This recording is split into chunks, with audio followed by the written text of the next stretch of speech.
আপনার কি খুব ক্লান্ত লাগে, শরীর দুর্বল মনে হয়, হাঁটা চলার সময় নিঃশ্বাস নিতে কষ্ট হয়, বুক ধড়ফড় করে বা হাত পা ঠান্ডা হয়ে থাকে? এগুলো শরীরে আয়রনের অভাবে রক্তশূন্যতার কারণে হতে পারে। অনেকেই এই সমস্যায় ভোগেন কিন্তু বুঝতে পারেন না। আমাদের মেয়েদের ক্ষেত্রে এটা খুবই কমন, কারণ প্রতি মাসে মাসিকের রক্তের সাথে আয়রন বের হয়ে যায়। বিশেষ করে যাদের একটু ভারী রক্তপাত হয় তাদের ক্ষেত্রে এটা হওয়ার সম্ভাবনা আরও বেশি। আপনারা ইন্টারনেটের মাধ্যমে যারা এই ভিডিওটা দেখছেন, আপনাদের মধ্যেও হয়তো কারো এই সমস্যাটা আছে, কিন্তু আপনারা এখনও জানেন না। অতিরিক্ত ক্লান্তি বা দুর্বল লাগা যে রক্তশূন্যতার কারণে হতে পারে, এইটা অনেকেরই জানা নেই। অনেকে মনে করেন যে আমার শরীরটাই বোধহয় দুর্বল, আমি আসলে এমনই, আমার গায়ে তেমন কোনো শক্তি নাই। ফলে আয়রনের অভাবে রক্তশূন্যতা ধরা পড়ে না, চিকিৎসাও হয় না। দেখা যায় যে মাসের পর মাস, বছরের পর বছর রোগটা শরীরে বাসা বেঁধে থাকে। এমন চলতে থাকলে শরীরে আরও অনেকগুলো অসুবিধা হতে পারে, যেমন রোগ প্রতিরোধ ক্ষমতা কমে যেতে পারে। তখন দেখা যায় বারবার জ্বর কাশি হচ্ছে, বারবার প্রস্রাবের রাস্তার ইনফেকশন সহ বিভিন্ন ইনফেকশন হতে পারে। এমনকি হার্ট ও ফুসফুসের জটিল সমস্যা হতে পারে। এই রোগ নিয়ে গর্ভধারণ করলে গর্ভে শিশুর নানান রকম সমস্যা হতে পারে। সময়ের আগে প্রসব হতে পারে, জন্মের সময় শিশুর ওজন কম হতে পারে। আবার কারো কারো আয়রনের অভাবে অনেক চুল পড়ে যেতে থাকে। এমনিতে আমাদের সবারই প্রতিদিন কিছু চুল পড়ে, সেটা স্বাভাবিক, কিন্তু যদি অনেক চুল পড়ে যেতে থাকে, সেইটার একটা কারণ হতে পারে আয়রনের অভাবে রক্তশূন্যতা। আপনি কিভাবে বুঝবেন যে আপনার এই রোগটা আছে কি না, এই রোগের চিকিৎসা কি এবং কোন কোন খাবার থেকে আয়রন পাওয়া যায়, এই ভিডিওতে এসব একদম সহজভাবে বুঝিয়ে বলবো।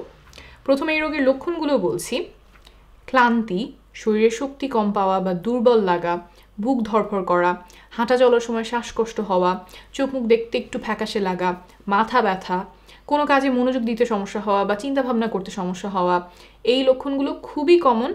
এছাড়াও কখনো কখনো আমরা আরও কিছু লক্ষণ দেখতে পাই, যেমন পা কামড়ানো বা পা শিরশির করা। বিশেষ করে সন্ধ্যায় বা রাতের দিকে পায়ের পাতা সহ পুরো পা কামড়াতে থাকে, তখন খুব পা নাড়াতে ইচ্ছা করতে পারে। ডাক্তারি ভাষায় এটাকে আমরা বলি রেস্টলেস লেগ সিনড্রোম। তারপর কানে ভন ভন বা শো শো আওয়াজ হতে পারে, মনে হয় যেন একটানা অস্বস্তিকর একটা শব্দ কানে বাজছে। মুখের স্বাদ পাল্টে যেতে পারে, জিভে ঘা হতে পারে, ব্যথা হতে পারে, ঠোঁটের কোনায় ঘা হতে পারে। তারপর চুল ধোয়ার সময় বা চুল আঁচড়ানোর সময় অনেক বেশি চুল ঝরতে পারে, গায়ে একটু চুলকানির মতো হতে পারে। খাওয়ার জিনিস না এমন কিছু যেমন মাটি, কাগজ কিংবা বরফ, এইসব খেতে খুব ইচ্ছা করতে পারে। আবার অল্প কিছু ক্ষেত্রে দেখা যায় যে ঢোক গিলতে বা কোনো কিছু গিলতে কষ্ট হচ্ছে, হাতের নখ মাঝখানে দেবে গিয়ে অনেকটা চামচের মতোও দেখতে হতে পারে কারো কারো। তো এই লক্ষণগুলোর মধ্যে যদি কোনোটা আপনার থাকে, তাহলে অবশ্যই একজন ডাক্তার দেখাবেন। তিনি আপনার সাথে কথা বলে শারীরিক পরীক্ষা নিরীক্ষা করে বোঝার চেষ্টা করবেন যে আপনার এই আয়রনের অভাবে রক্তশূন্যতা রোগটা আছে কিনা। খুব সাধারণ রক্ত পরীক্ষার মাধ্যমে এই রোগটা ধরে ফেলা যায়। পরীক্ষাগুলো করতে খরচও খুব বেশি হয় না। সরকারি হাসপাতালে 150 থেকে 400 টাকার মধ্যেই করে ফেলা যায়। বেসরকারি প্রতিষ্ঠানে এর চেয়ে আরেকটু বেশি খরচ হয়। এই রোগটার চিকিৎসাও খুবই সহজ। রোগ ধরা পড়লে আমরা সাধারণত রোগীকে আয়রন ট্যাবলেট খেতে দেই। আয়রন ট্যাবলেট খেলে আস্তে আস্তে শরীরে আয়রনের ঘাটতি পূরণ হতে থাকে। টানা কয়েক মাস ধরে এই ট্যাবলেটটা খেতে হয়, সাধারণত 6 মাসের মতো। তাহলে ঘাটতি পূরণ হয়ে শরীরে পর্যাপ্ত পরিমাণ আয়রন মজুদ হয়। কারো কারো দেখা যায় যে আয়রন ট্যাবলেট খেলে একটু পেটে গন্ডগোল হয়, সেই ক্ষেত্রে ভরা পেটে আয়রন ট্যাবলেট খেলে এই সমস্যাটা কমে আসে। আয়রন ট্যাবলেটের পাশাপাশি আয়রন সমৃদ্ধ খাবারও খাওয়া প্রয়োজন, যাতে সেখান থেকেও শরীর কিছুটা আয়রন নিতে পারে। আপনার যদি আয়রনের অভাব নাও থাকে, তাও এই খাবারগুলো নিয়মিত খাওয়া প্রয়োজন, কারণ মাসিকের সাথে প্রতি মাসেই শরীর থেকে কিছুটা আয়রন বের হয়ে যায়। আর আয়রনের অভাব হলে প্রথম দিকে বাড়ি থেকে তেমন কোনো লক্ষণ বোঝা যায় না। তাহলে কোন কোন খাবার থেকে ভালো পরিমাণে আয়রন পাওয়া যায় সেগুলো এখন বলি।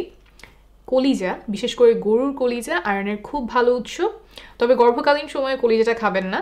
যদি খুব অল্প পরিমাণে খেয়ে ফেলেন, সেটা নিয়ে দুশ্চিন্তা করবেন না। তারপর গরুর মাংস, মুরগির মাংস, এগুলো থেকেও ভালো পরিমাণে আয়রন পাওয়া যায়, তবে গরুর মাংসটা একটু পরিমাণ মতো খাওয়ার চেষ্টা করবেন। 3 নাম্বার হলো ডাল, যেমন মসুর ডাল, মুগ ডাল, মাসকলাইয়ের ডাল।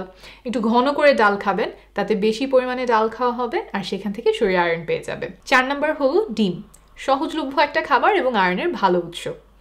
এরপর হলো শাক, যেমন পালং শাক, পুঁই শাক, লাল শাক, কচু শাক, ডাঁটা শাক, লাউ শাক, নোটে শাক, পাট শাক, বিভিন্ন ধরনের শাক থেকে আয়রন পাওয়া যায়। তারপর ছোলা আয়রনের ভালো উৎস। বিভিন্ন সবজি যেমন মটরশুঁটি, ব্রকলি, খোসাসহ আলু, টমেটো, এগুলো থেকেও খানিকটা আয়রন পাওয়া যায়।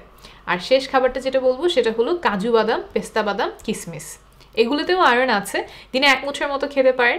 বেশি খেলে আবার ওজন বেড়ে যেতে পারে, তাই এটা নিয়ে একটু সতর্ক থাকবেন।